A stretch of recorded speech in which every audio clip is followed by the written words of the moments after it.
حکم یہ ہے کہ جو طاقت پیدا ہوئی ہے اس کا علم حاصل کرو. تندرستی ہے تو تندرستی میں کیا کیا ضروری ہے اس کا علم حاصل. آدمی مالدار ہو گیا، پہلے غریب تھا، تو مالداری کا کیا دین ہے اس کو حاصل کرو تاکہ مالداری میں دین آ جائے. تو زندگی کی ہر حالت میں دین کا ہونا ایسا ضروری ہے جیسے بدن کا ہر حصے میں روح کا ہونا. بدن کے کسی حصے میں سے روح نکل گئی اور سوکھ گیا نو تو یہ حصہ دوسرے حصوں کے لیے مصیبت بن جائے گا. کیوں کاٹ کے پھینک نہیں سکتے اور فائدہ اٹھا نہیں سکتے. کاٹ کے پھینک نہیں سکتے اور فائدہ اٹھا نہیں سکتے کیونکہ اس میں سے جان نکل گئی، یہ سوکھ گیا. ایسے ہی میرے دوستو اس کا یہ کہ زندگی کے ہر شعبے میں ہمارے پاس اس کا علم ہو. ہماری دعوت خالی اللہ کے راستے میں نکل جانے کی نہیں ہے، بلکہ جس طرح اللہ کے راستے میں نکل جانے کی دعوت ہے ان چیزوں کی بھی دعوت ہے. دین کو سیکھو. اس کی طرف سے عام طور پر توجہ کم ہے. چل رہا ہے جیسا چل رہا ہے یہ کافی نہیں، بلکہ اس کو ایسا بنانا ہے جیسا طریقہ ہے کہ حضور صلی اللہ علیہ وسلم نماز پڑھتے تھے تو کیسے نماز پڑھتے، نماز سے فارغ ہوتے تھے تو کیا کرتے تھے. ایک مثال دے رہا ہوں کہ نماز سے فارغ ہو گئے تو نماز سے فارغ ہو کر کیا کرتے. عائشہ صدیقہ رضی اللہ عنہ فرماتی ہے کہ جب نماز سے فارغ ہوتے تو 3 مرتبہ استغفار کرتے. ہمارے احباب نے اعلانوں کو اتنی اہمیت دی ہے کہ وہ بات کی سنتیں ختم ہو گئی. ہاں حالانکہ اب اعلان زیادہ ضروری نہیں ہے، لوگوں نے کام کو سن لیا ہے، سمجھ لیا ہے. اب تو طریقے پر آنا. ان اعلانوں میں وہ سنتیں ادا نہیں ہوتی جو نماز کی بات کی ہے. ہاں اس لیے یہ کام اصلاح کے قابل ہو گیا. جی ہاں اذا انصرف من صلاته استغفر ثلاثا. جب آپ نماز سے فارغ ہوتے تو 3 مرتبہ استغفار کرتے. استغفر اللہ استغفر اللہ استغفر اللہ لا الہ الا اللہ وحدہ لا شریک لہ لہ الملک ولہ الحمد یحیی ویمیت وہو علی کل قدیر. اللہم لا مانع لما اعطیت ولا معطی لما منعت ولا ينفع ذا الجد منک الجد. یہ کلمات مسنون ہے نماز سنتوں نماز سے فارغ. تو زندگی ہماری ایسی طریقوں والی نہیں تو رواج والی. ان کا رواج ہے نماز کے بعد اعلان کرتے ہیں کہ ہمارے ہر چیز میں سنت طریقہ میں. تبلیغ سنتوں کی ہے.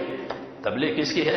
سنتوں کی. کیونکہ حضور صلی اللہ علیہ وسلم نے سنتیں چھوڑی ہیں. آپ نے کیا پوچھا کہ میں نے تمہارے بعد یہ چیزیں چھوڑی ہیں. اللہ کی کتاب چھوڑی ہے، اپنے طریقے چھوڑے ہیں. تو اللہ کی کتاب یعنی اللہ کے حکموں کی تبلیغ ہے اور ان حکموں کے پورا کرنے کی تبلیغ ہے. اس کے لیے علم و ذکر کا نمبر ہے. روز کچھ نہ کچھ سیکھے. صحابہ کرام نے اسی طرح دین کو سیکھا ہے بڑی بڑی عمروں میں. حضرت ابو عمر رضی اللہ عنہ کتنے بڑے آدمی ہیں. وہ ابو ہریرہ سے حدیثیں لیتے تھے کیونکہ ابو ہریرہ حدیثوں کے مالدار ہیں. ان کے پاس بہت حدیث. فرماتے تھے میں نے حضور صلی اللہ علیہ وسلم سے حدیثوں کے بورے لیے. تو وہ حدیثوں کے مالدار ہیں، ان کے پاس حدیث ہے وہ. تو ان سے حدیثیں لیتے تھے. وہ جمعہ کے دن ابو ہریرہ آتے تھے، ابھی خطیب آئے نہیں ہیں تو ممبر کے پاس کھڑے ہو جاتے تھے اور لوگوں کو حدیثیں سناتے. حضور صلی اللہ ابو القاسم صلی اللہ علیہ وسلم نے یہ فرمایا، ابو القاسم صلی اللہ علیہ وسلم نے یہ فرمایا، ابو القاسم صلی اللہ علیہ وسلم. حدیثوں کی تبلیغ. حدیثوں کی ہاں کیونکہ حدیثیں تبلیغ کے لیے ہے اور عمل کے لیے.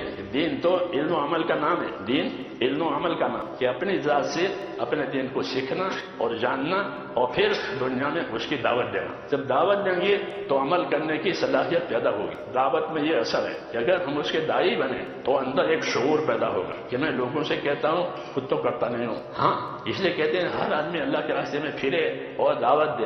جب کلمہ تھا تو لوگ کلمے کی دعوت دیتے، جب نماز آئی تو نماز کی دعوت دیتے، اور نہ اخلاق کی دعوت دیتے تھے، عمل کی دعوت دیتے، صبر کی دعوت دیتے، عدل و انصاف کی دعوت دیتے تھے. شروع کی تبلیغ تھی. احکام نہیں آئے تھے ابھی، بلکہ لوگوں کے ساتھ رواداری، لوگوں کے ساتھ اخلاق، صبر، تحمل اور جو دین اترا ہے اس کو سیکھنا سکھانا. اور یہی اصل ہے کہ اپنے دین کو سیکھتے ہوئے اپنی زندگیوں میں لاتے ہوئے پھر اس کے داعی بنے، اس کے سکھانے والے بنے، ہاں اس کے سمجھانے والے بنے. یہ میرے دوستوں ہماری زندگی کی ذمہ داری. جو جس حال میں ہے اس حال کا علم اس کے لیے ضروری. کوئی مالدار ہے تو مالداری میں دین کا کیا تقاضا ہے وہ جانے تاکہ مالداری کا دین ادا ہو جائے. کوئی غریب ہے تو غریبی میں کیا دین کا تقاضا ہے. حضرت شیخ رحمۃ اللہ علیہ نے جو فضائل صدقات لکھی ہے اس کے 2 حصے ہیں، پہلا حصہ دوسرا حصہ. پہلا حصہ جو لکھا ہے وہ مالداروں کے لیے لکھا ہے. پہلا حصہ مالداروں کے لیے کہ مال کو کہاں کہاں خرچ کرو گے اور اس خرچ کرنے کے کیا فضائل ہیں، اس کی کیا کیا برکتیں ہیں، اور اگر یہ خرچ نہ ہوا تو اس کے لیے کیا کیا عذاب ہے، کیا کیا وعید. پہلے حصے میں یہ. آخر کے حصے میں کہ مالداری نہیں ہے تو مالداری نہیں ہے تو صبر کریں. لالچ میں پڑ کر کے، کیونکہ عام طور پر غریبی کی وجہ سے آدمی لالچی ہو جاتا، مانگنے کا عادی. مانگنے کا عادی ہو گیا، اپنی حالت لوگوں کے سامنے بیان کرتا ہے ایسا ہوا ایسا نہ کرے، صبر کر۔ چنانچہ اس میں صبر ہے، قناعت ہے۔ آخری حصے میں لوگوں سے سوال نہ کرے، یہ چیزیں دوسرے حصے میں کہ یہ حصہ غریبوں کے لیے لکھا گیا۔ ان کتابوں کو بھی سمجھ کر کے پڑھنے کی ضرورت، ہاں سمجھ کر کے پڑھنے کی ضرورت، اس کو سمجھیں، خود بھی پڑھیں، لوگوں کو بھی سنائیں، حلقوں میں بھی پڑھیں، خود بھی پڑھیں، ہاں تاکہ اس کا تاثر پیدا ہو جائے۔ اس کے بار بار پڑھنے سے اس کا تاثر پیدا ہوتا ہے، پھر تاثر آدمی کو عمل پر ڈالتا ہے، ورنہ تو ایک رسم بن جائے گی۔ دین اس وقت برباد ہوتا ہے جب دین رسم میں آ جاتا ہے، دین رسم میں آ جاتا ہے کہ دین رسم میں نہ آئے، دین طریقوں کا نام، جو طریقے دیے گئے ہیں ان طریقوں۔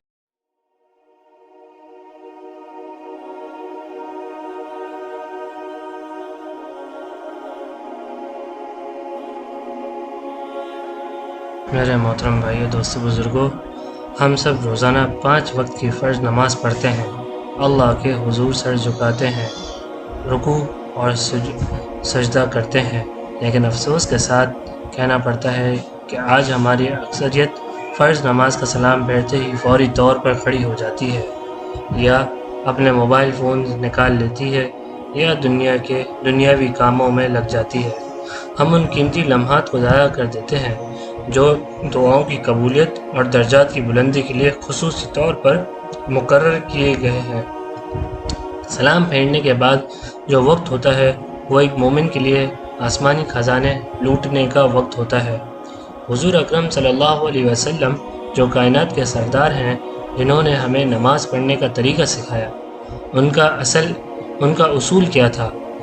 آپ صلی اللہ علیہ وسلم فرض نماز کے بعد فوری طور پر اٹھ نہیں جاتے تھے، بلکہ مصلی پر بیٹھ کر کچھ خصوصی اذکار، تسبیح، دعاؤں کا اہتمام فرماتے تھے۔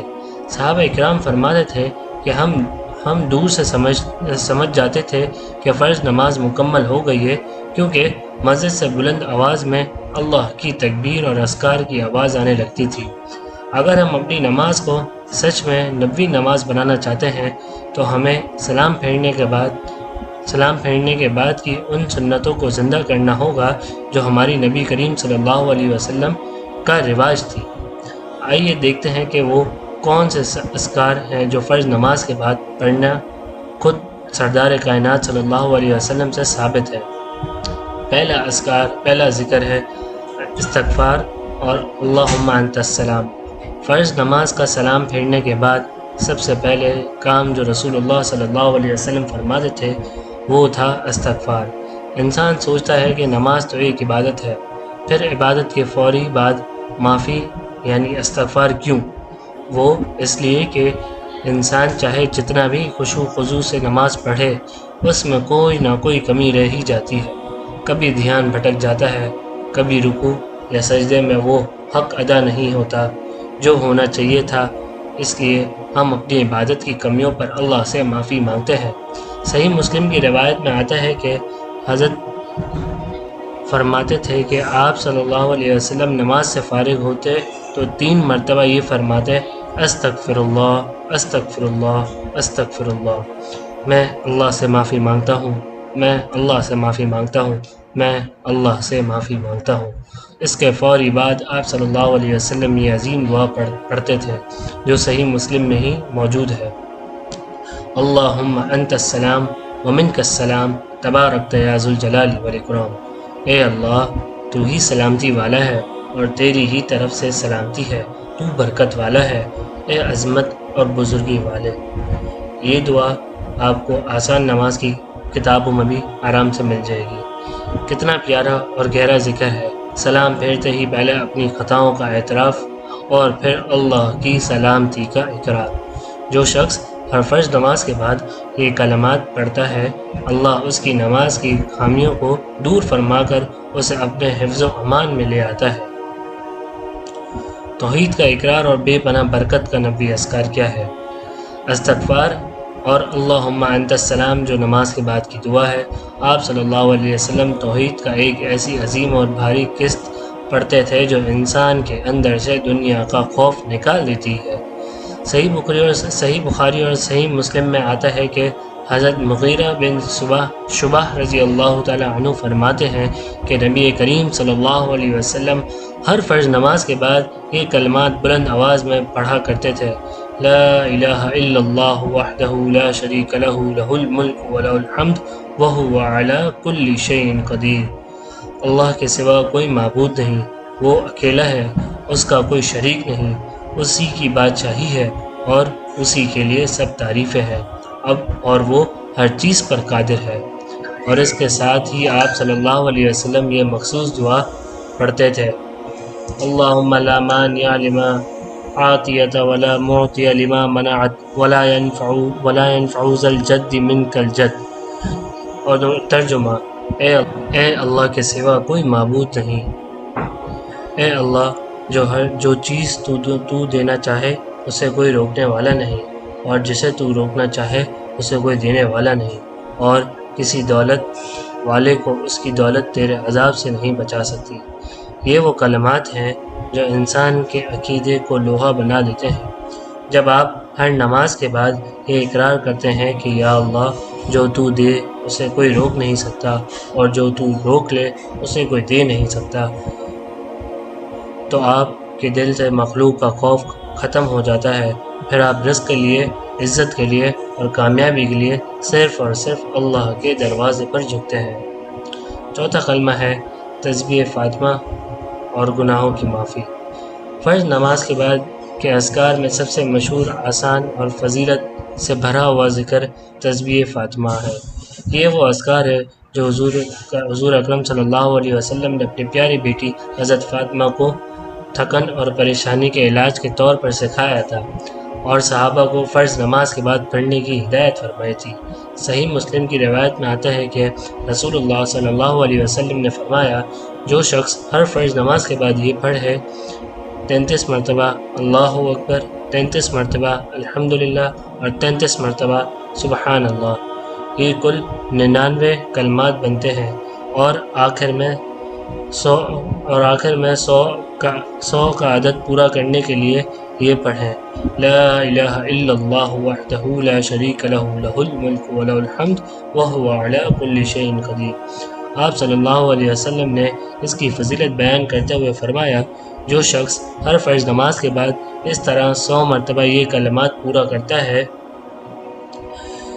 تو اس کے سارے صغیرہ گناہ معاف کر دیے جاتے ہیں، چاہے وہ سمندر کی جھاگ کے برابر ہی کیوں نہ ہو۔ صرف 2 سے 3 منٹ کا یہ ذکر، لیکن اس کا اثر یہ ہے کہ سمندر کے جھاگ کے برابر گناہ بھی معاف ہو جاتے ہیں۔ آج ہم کہتے ہیں کہ ہمارے کاموں میں برکت نہیں ہے، دلوں میں سکون نہیں ہے، وہ اس لیے کیونکہ ہم نماز کے بعد نبی خزانوں کو چھوڑ کر بھاگ جاتے ہیں۔ نمبر 5 ہے آیت الکرسی کی عظیم فضیلت، جو جنت کا راستہ ہے۔ اب جس ذکر اور وظیفے کی میں بات کرنے جا رہا ہوں وہ فرض نماز کے بعد کا سب سے بڑا اور سنہرا وظیفہ ہے، جیسا خود سردار کائنات صلی اللہ علیہ وسلم نے جنت کا ٹکٹ قرار دیا ہے۔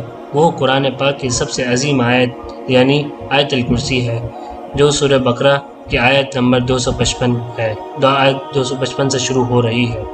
بہت سے لوگ آیت الکرسی صرف رات کو سوتے وقت یا گھر سے نکلتے وقت پڑھتے ہیں، لیکن فرض نماز کے بعد اس کا پڑھنا سنت مبارکہ ہے۔